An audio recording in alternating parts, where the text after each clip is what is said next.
Merci, chers amis, et merci aux associations d'avoir invité l'Union juive française pour la paix, dont je suis membre. Et j'interviens ici en tant que juif et antisioniste, fermement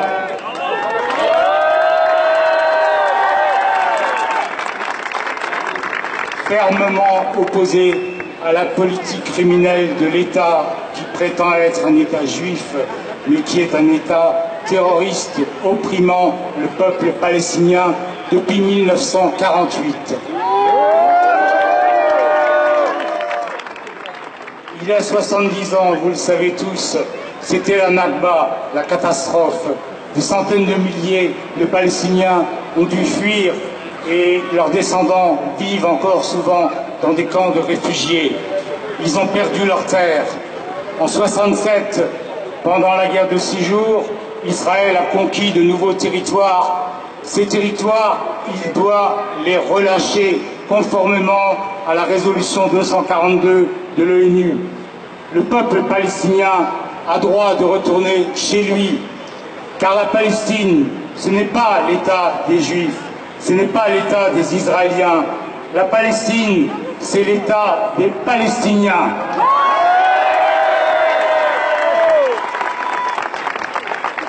Il faut dire aussi un mot sur ce massacre abominable qui reproduit en fait et qui répète tous les jours depuis 70 ans cette Nakba.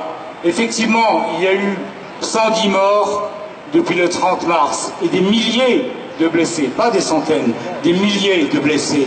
Vous avez pu voir sûrement ces images abominables des snipers israéliens tranquillement installés en haut de buttes de terre, abrités par des sacs de sable et qui visent avec leurs lunettes à viseur et qui tirent soi-disant dans les jambes, mais en réalité ils tirent où bon leur semble et ils tuent ainsi nos frères et nos sœurs palestiniens, y compris plusieurs enfants de moins de 16 ans et même un bébé de 8 mois a été tué ainsi suite au gaz lacrymogène qu'il a respiré. Alors nous disons, le massacre des Palestiniens, il doit s'arrêter immédiatement. Et nous disons aussi, il faut que les institutions internationales sortent de leur paralysie volontaire. L'ONU a voté des dizaines de résolutions en faveur de la Palestine, mais jamais ils ne les font appliquer.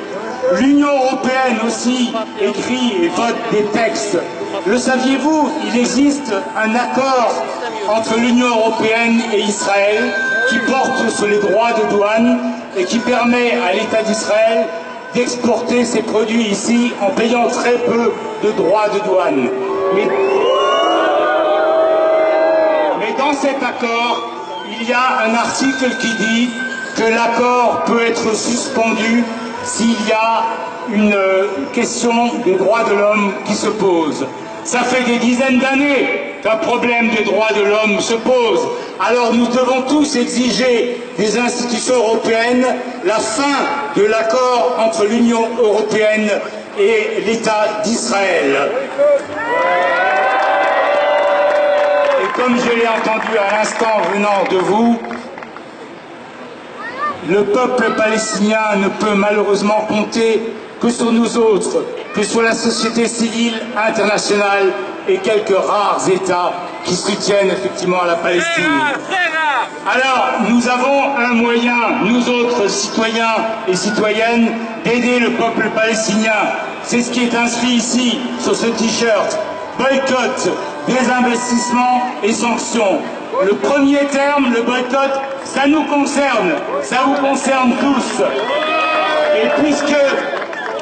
Et puisque c'est le début du Ramadan, je profite pour vous souhaiter un bon Ramadan.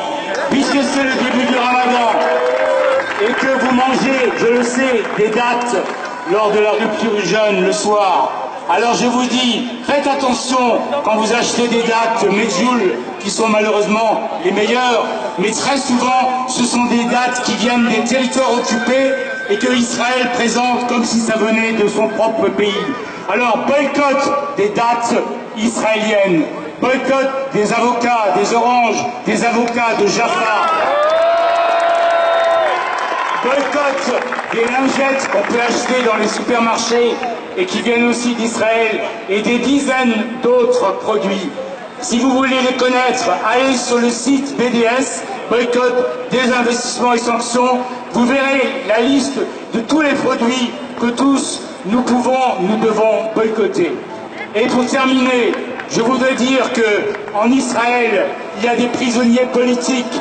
L'autre jour, Elias Sambar a rappelé que 40% des hommes palestiniens ont déjà séjourné dans les prisons. Et pas toujours dans les prisons israéliennes, bien entendu.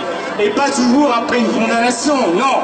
Car il y a une loi ancienne britannique qui permet la rétention de 6 mois en 6 mois sans aucun jugement. Alors, je vous le dis, il est temps que tous nous agissions pour libérer, par exemple, notre amie Aed Tamimi, cette jeune fille qui a foutu des claques à l'occupant. Avec juste raison. Et j'espère que d'autres claqueront également l'occupant sioniste. Et aussi, il faut penser ici à notre camarade qui est franco-palestinien, notre camarade Salah Hamouri. Lui aussi, il doit être libéré. Il est en prison sans aucun jugement.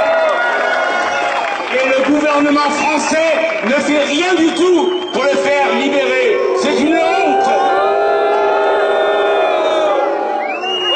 Alors tous ensemble, espérons dans la mobilisation de la société civile internationale qui criera avec nous « Enfants de Gaza, enfants de Palestine, c'est l'humanité qu'on assassine. Enfants de Gaza, enfants de Palestine,